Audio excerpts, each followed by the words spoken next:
Bonjour, c'est Daniel Potier.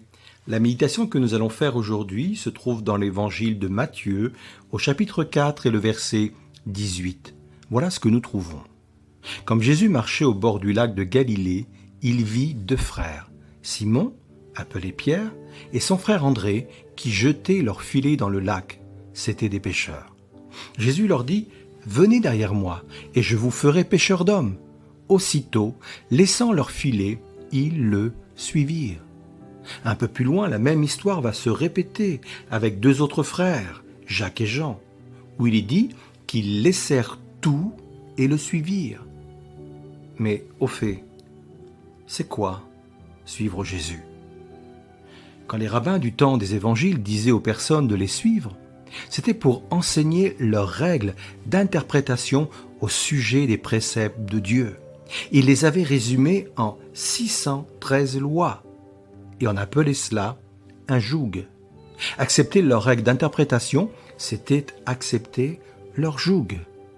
C'était extrêmement contraignant. D'ailleurs, Jésus va le dénoncer en disant « Ils lient des fardeaux pesants et les mettent sur les épaules des hommes, mais ils ne veulent pas les remettre du doigt. » Quand Jésus est venu exercer son ministère terrestre, il a mis à terre tout ce système. C'est pour cette raison qu'il va dire « Prenez mon joug » plutôt que de prendre le joug des religieux. Prenez le mien et recevez mes instructions. Car mon joug est doux et mon fardeau léger. Et Jésus va résumer toute la loi en 2 commandements. Il va dire ceci. Tu aimeras le Seigneur ton Dieu de tout ton cœur, de toute ton âme, de toute ta force et de toute ta pensée, et ton prochain comme toi-même. Ça ne veut pas dire que la loi est devenue moins exigeante. La loi est toujours aussi bonne, car elle m'a été donnée pour mon propre bonheur. Mais là, Jésus me montre un autre moyen pour l'accomplir, qui se résume de la façon suivante. Plus je vais aimer Dieu, plus je vais aimer mon prochain. Et par conséquent, mieux j'accomplirai la loi. Alors, plutôt que d'avoir une relation avec la loi, ayons une relation avec Jésus.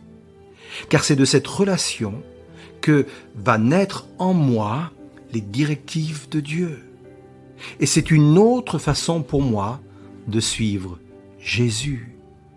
Alors, sois béni, passe d'excellents moments et avec moi, décidons de suivre Jésus. À très bientôt.